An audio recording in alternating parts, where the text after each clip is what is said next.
അവധിന്ന് എഴുതി കഴിച്ച പിള്ളേരെക്കാട്ടി സന്തോഷം ഇപ്പം ഞങ്ങൾക്ക് കേട്ടോ. എന്നാലല്ലേ അവന്മാരോട്ട് എങ്ങോട്ടെങ്കിലും ഒക്കെ കറങ്ങാൻ പോകാൻ പറ്റത്തുള്ളൂ. അങ്ങനെ ഇരിക്കില്ല, ഏതാണ്ട് ബുധനാഴ്ചയിൽ എഡ്യൂക്കേഷണൽ സ്ട്രൈക്ക് ആയത് കൊല്ലത്ത്.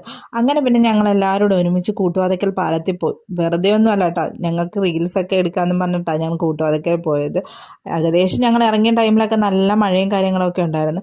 ഈ പാലം കൂടുതൽ ലൈറ്റ് പാലം എന്നാണ് അറിയുന്നത്. പക്ഷേ പകൽ വരുന്നതിനേക്കാട്ടിൽ ഏറ്റവും നല്ലത് രാത്രി വരാനാണ്. നല്ല ലൈറ്റും കാര്യങ്ങളും ഒക്കെ ആയിട്ട് നല്ല രസം. ഇവിടെ രാത്രി വരുന്നേ മനോഹരം. പക്ഷെ ഞങ്ങൾ രണ്ടുപേരെ കൊണ്ടുവന്നിട്ടില്ല, ആദ്യേ ആക്കൂന്. രണ്ടുപേരെയും ട്യൂഷന് പറഞ്ഞു വിട്ടിട്ടാട്ടോ ഞങ്ങൾ വന്നത്.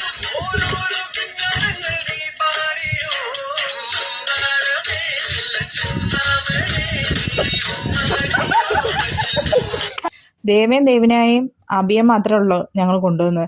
കാരണം വെച്ചാൽ അഭിയും ദേവയും കൊണ്ട് ഞങ്ങൾക്ക് റീലെടുപ്പിക്കാൻ വേണ്ടിയിട്ടാണ് ഞങ്ങൾ കൊണ്ടുവന്നത്. എല്ലാവരെക്കാട്ടി കഷ്ടമാണ് ഞങ്ങൾ തള്ളമാരുടെ കാര്യം പറയാൻ. ആദ്യം കുറേ നേരം റീല് തപ്പാൻ കുറേ സമയം പോയി. അതും കഴിഞ്ഞ് വെച്ച് സ്റ്റെപ്പ് പഠിച്ചു വന്ന് സ്റ്റെപ്പ് ഒന്ന് കളിച്ച് വരുമ്പോഴത്തേക്ക് ആരെങ്കിലും ഒരാൾ തെറ്റിക്കും. അത് മസ്റ്റാണ്. ഏകദേശം ഒരു 5-6 വട്ടമെങ്കിലും ഞങ്ങൾ തെറ്റിച്ച് കാണും. എടുക്കും കട്ട് ചെയ്യും, എടുക്കും കട്ട് ചെയ്യും. ഇത് തന്നെയായിരുന്നു മെയിനായിട്ട്. ലാസ്റ്റ് എന്തായാലും ഒരെണ്ണം കിട്ടിയിട്ടുണ്ട്. പിന്നെ കുറച്ച് നേരം ഞങ്ങൾ അവിടെയൊക്കെ നിന്ന് സെൽഫിയൊക്കെ എടുത്ത് പിന്നെ അത് കഴിഞ്ഞപ്പോഴത്തേക്ക് നല്ല മഴയുടെ ലക്ഷണം. പിന്നെ റെയിൻകോട്ടൊക്കെ വാരി ഇട്ടേച്ച് നേരെ ഇനി വീട്ടിലോട്ട്. അപ്പോൾ ഇത്രയേ ഉള്ളൂ video. Tata bye bye, see U.